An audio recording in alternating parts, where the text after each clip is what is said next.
కార్తీక్, దీప వాళ్ళు ఇంటికి వస్తూ ఉంటారు. ఇంతలో ఇంట్లో శ్రీధర్, కాశీ వాళ్ళు ఉండటం చూసి ఒక్కసారిగా షాక్ అయిపోతూ ఉంటారు. ఇంతలో అక్కడ ఉన్న శ్రీధర్ కార్తీక్ దగ్గరికి వెళ్ళి, ఇప్పుడు దాకా కృష్ణుడు కురుక్షేత్రం లాగా ఈ యుద్ధం వారు వన్ సైడే అయిపోయిందిరా, ఇక నువ్వు వచ్చావు కదా, న్యాయం చెప్తావు అని చెప్పేసి అయితే అంటూ ఉంటాడు. ఆ మాటలు విని అక్కడ ఉన్న కార్తీక్, దీప వాళ్ళు అయితే శ్రీధర్ వైపు అలా చూస్తూ ఉండిపోతారు.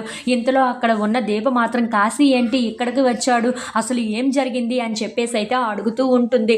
ఆ మాటలు విని అక్కడ ఉన్న శ్రీధర్ అయితే, వాడు మారిపోయాడు, ఇప్పుడు అన్నీ బాగానే చేసుకుంటాడు, తనని క్షమించండి అని మీ అత్తయ్య నాతో చెప్తుందమ్మా అని చెప్పేసి అయితే అంటూ ఉంటాడు. ఆ మాటలు విని అక్కడ ఉన్న కార్తీక్, దీప వాళ్ళు అయితే కాశీ వైపు చూస్తూ, అవునా మారిపోయినట్లుగానే ఉన్నాడు కదా, సరే అయితే క్షమిద్దాం అని చెప్పేసి అయితే అంటూ ఉంటారు. ఆ మాటలు విని అక్కడ ఉన్న శ్రీధర్ మాత్రం, అలా ఎలా కుదురుతుంది, వాడు మారిపోయాడు, మంచి ముత్యంలాగా బయటకు వచ్చాడు అని మీ అమ్మ నమ్ముతుంది కదా, అలాంటప్పుడు మీ అమ్మ కూడా నన్ను క్షమించాల్సి ఉంటుంది కదా అని చెప్పేసి అయితే అంటూ ఉంటాడు. ఆ మాటలు విని అక్కడ ఉన్న కార్తీక్, దీప వాళ్ళు అయితే ఒక్కసారిగా షాక్ అయిపోతూ ఉంటారు.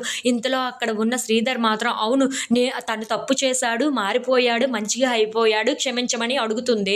అలాగే నేను తప్పు చేశాను, మారిపోయాను అని తన దగ్గరికి వచ్చి క్షమించమని అడిగితే తను క్షమించను అని నన్ను పక్కన పెట్టేసింది. ఇప్పుడు ఎలా కుదురుతుంది చెప్పు, తను తప్పు చేశాడు క్షమించమంటుంది, నేను తప్పు చేశాను తనని క్షమించమని చెప్పండిరా మీరైనా అని చెప్పేసి అయితే అంటూ ఉంటాడు. ఆ మాటలు విని అక్కడ ఉన్న కాంచన మాత్రం, మీ తప్పు వేరు, వాడి తప్పు వేరు అని చెప్పేసి అయితే అంటూ ఉంటుంది. ఇంతలో అక్కడ ఉన్న శ్రీధర్ మాత్రం, ఎవరు తప్పు చేసినా సరే తప్పే అని మీరు అనుకుంటున్నారు కదా, అలాంటప్పుడు నన్ను కూడా తప్పు చేశాను అని అనుకుంటే క్షమించి మళ్ళీ నన్ను ఎప్పటిలాగే నీ భర్తగానే ఉండనివ్వచ్చు కదా అని చెప్పేసి అయితే అడుగుతూ ఉంటాడు. ఆ మాటలు విని అక్కడ ఉన్న కాంచన మాత్రం ఏమీ మాట్లాడకుండా మౌనంగా చూస్తూ ఉండిపోతుంది. ఇంతలో అక్కడ ఉన్న కార్తీక్ దగ్గరికి వచ్చి, చెప్పరా నువ్వే న్యాయం, ఇప్పుడు ఏం చెప్తావురా కార్తీక్ అని చెప్పేసి అయితే అడుగుతూ ఉంటాడు. ఆ మాటలు విని అక్కడ ఉన్న కార్తీక్ అయితే, నేను మా అమ్మ నిర్ణయాన్ని అంగీకరిస్తాను, మా అమ్మ ఏది చెప్తే నేను అదే కరెక్ట్ అనుకుంటాను, ఎందుకంటే తను నా కన్న తల్లి, నన్ను కొడుకు కన్నా చాలా బాగా ఎంతగా పెంచిందో చిన్నప్పటి నుండి నాకు తెలుసు, కాబట్టే నేను మా అమ్మ ఏ నిర్ణయం తీసుకున్నా సరే దానికి నేను అంగీకరిస్తాను అని చెప్పేసి అయితే అంటూ ఉంటాడు. ఆ మాటలు విని అక్కడ ఉన్న శ్రీధర్ అయితే, ఇప్పుడు చెప్పు కాంచన, నువ్వు ఏం చెప్తావు, నేను దాసుని క్షమించాలి అంటే నువ్వు నన్ను క్షమించాలి అని చెప్పేసి అయితే అంటూ ఉంటాడు. కార్తీక్ కూడా, నువ్వు ఏ నిర్ణయం తీసుకున్నా సరే దానికి అంగీకరిస్తాను అంటున్నాడు కదా, ఏం చెప్తావు అని చెప్పేసి అయితే అంటూ ఉంటాడు.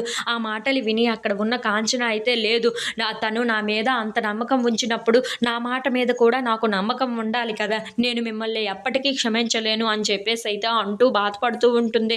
ఆ మాటలు విని అక్కడ ఉన్న శ్రీధర్ కూడా, చూసావరా మీ అమ్మ ఎలా మాట్లాడుతుందో, ఇలాగ నేనెవరా, నన్ను మాట్లాడి నన్ను ఎంత బాధ పెడుతుందో అని చెప్పేసి అయితే అంటూ దాస్ అయితే బాధపడుతూ